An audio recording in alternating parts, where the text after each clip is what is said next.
Assalamualaikum warahmatullahi wabarakatuh. Saya Deswita Safitriani dengan NIM 016 dari kelas Akuntansi Syariah 4A ingin mengerjakan tugas statistika, yaitu merekam pada saat belajar. Untuk hari ini saya akan belajar tentang materi ke-11 dengan judul Uji Statistika Non-Parametrik. Uji non-parametrik. Uji statistika ini didasarkan pada dua pertimbangan, yaitu jenis pengukuran data dan yang kedua adalah bentuk distribusi populasi. Kelebihan dari uji non-parametrik itu digunakan pada data skala nominal atau ordinal, digunakan untuk sampel kecil dan tidak memerlukan informasi populasi. Pada umumnya mudah dipahami daripada uji parametrik. Keterbatasan uji non-parametrik yaitu ketika menggunakan data skala nominal atau ordinal, setiap data hasil perhitungan tidak diperlukan dalam uji ini sehingga data hasil perhitungan ini akan tidak berguna. Yang kedua, hasil lebih bersifat umum karena tidak ada informasi tentang populasi sehingga hasilnya kurang powerful. Uji tanda. Uji tanda ini didasarkan pada perbedaan tanda antara dua observasi yang berhubungan dan memberi tanda positif dengan adanya perbedaan positif dan tanda negatif adanya perbedaan negatif. Uji tanda untuk sampel kecil. Uji tanda berupa probabilitas yang menunjukkan populasi pertama lebih besar dari populasi kedua, di mana populasi kedua berhubungan dengan populasi yang pertama atau parent population. Prosedur uji non-parametrik mengikuti prosedur uji parametrik sebagai berikut. Yang pertama, membuat hipotesis 0 dan hipotesis alternatif, di mana HA0 dibagi P kurang dari sama dengan 0,50 dan HA dibagi P lebih besar 0,50. Yang kedua, memilih tingkat signifikasi pada alfa sama dengan 1%, alfa 5%, atau alfa sama dengan 10%. Yang ketiga, menentukan tanda positif atau negatif pada setiap observasi. Tanda positif jika ada kenaikan dan tanda negatif untuk penurunan kinerja karyawan. Bila kinerja sama sebelum dan sesudah kita beri tanda 0 tidak dimasukkan dalam uji. Yang keempat, karena sampel kecil, maka uji tanda menggunakan distribusi binomial. Yang keempat adalah membuat keputusan. Misalkan N sama dengan 14 dan 2 karyawan tidak berubah kinerjanya, maka jumlah N sama dengan 12. Lihat tabel probabilitas distribusi binomial dengan N sama dengan 12 dan P sama dengan 0,5. Kita hitung probabilitas kumulatif sehingga mendapatkan probabilitas kumulatif mendekat tingkat signifikasi 0,05 tetapi tidak pernah sama, yaitu 0,09. Jumlah kejadian sukses yaitu tanda positif dengan probabilitas kumulatif 0,019 sebesar 10. Keputusannya, jika jumlah tanda positif lebih besar sama dengan 10, maka kita menolak hipotesis 0, dan sebaliknya bila tanda positif kurang 10, kita gagal menolak hipotesis 0. Sebuah perusahaan asuransi syariah Tafakul di Jakarta sedang mengalami perkembangan cukup pesat. Untuk terus meningkatkan kinerjanya, perusahaan asuransi melakukan peningkatan kinerja karyawannya dengan melakukan training terhadap karyawan bagian sales penjualan asuransi. Kinerja karyawan dibagi menjadi 3 kategori, yaitu rendah, sedang, dan tinggi. Diambil secara acak sebanyak 10 karyawan dan hasilnya sebagai berikut. Menunjukkan bahwa training telah meningkatkan kinerja karyawan bagian sales penjualan dengan tingkat signifikasi alfa sama dengan 5%. Gung Ambarwati, Budiman, sedang, tinggi, rendah. H0 bagi P kurang dari sama dengan 0,50. HA itu lebih besar 0,50.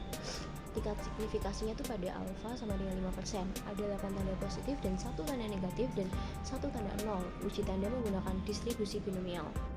Membuat keputusan. Tanda positif dan negatif ada 9, maka N sama dengan 9, probabilitas kumulatif mendekati 0,05 tetapi tidak pernah sama dengan tingkat signifikasi 0,05 sebesar 0,020 dengan jumlah kejadian sukses sebesar 7. Keputusannya, jika jumlah tanda positif lebih besar sama dengan 7, maka kita menolak hipotesis 0, dan sebaliknya gagal menolak hipotesis 0. Tanda positif 8 lebih besar dari 7, maka kita menolak hipotesis 0. Artinya training karyawan mampu meningkatkan kinerja karyawan. Uji tanda untuk sampel besar. Sampel besar jika sampel lebih besar dari 10. Untuk sampel besar ujinya mengikuti distribusi normal berdasarkan distribusi Z. Tanda positif atau negatif kurang dari N/2 menggunakan formula sebagai berikut. Z sama dengan X plus 0,5 kurang 0,5 N per 0,5 per akar N. Tanda positif atau negatif lebih dari N/2 menggunakan formula sebagai berikut. Oh, ini minus 0,5 min 0,5 N per 0,5 per akar N. Departemen Pemasaran Perusahaan Makanan Ringan ingin mengetahui bagaimana respon konsumen terhadap produk kacang. Apakah menyukai rasa bawang atau asin? Sampel sebanyak 100 responden diambil secara acak. Rasa bawang ditandai dengan positif, rasa asin ditandai dengan negatif. Dari 100 responden tersebut, 60 menyukai rasa bawang. Dengan tingkat kepercayaan 5%, apakah kita bisa menyimpulkan bahwa memang terdapat perbedaan selera konsumen? Tingkat signifikan alfa sampai 5% membuat keputusan. Nilai Z uji dua sisi alfa adalah plus min 1,9. Tanda plus 70 lebih besar dari 50. Nilai Z hitung 1,9 itu kan kurang dari 1,96, sehingga kita gagal menolak H0. Kesimpulannya dari sampel yang ada belum bisa membuktikan bahwa konsumen mempunyai selera yang berbeda.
video pembelajaran materi ke-11 pada hari ini. Wassalamualaikum warahmatullahi wabarakatuh.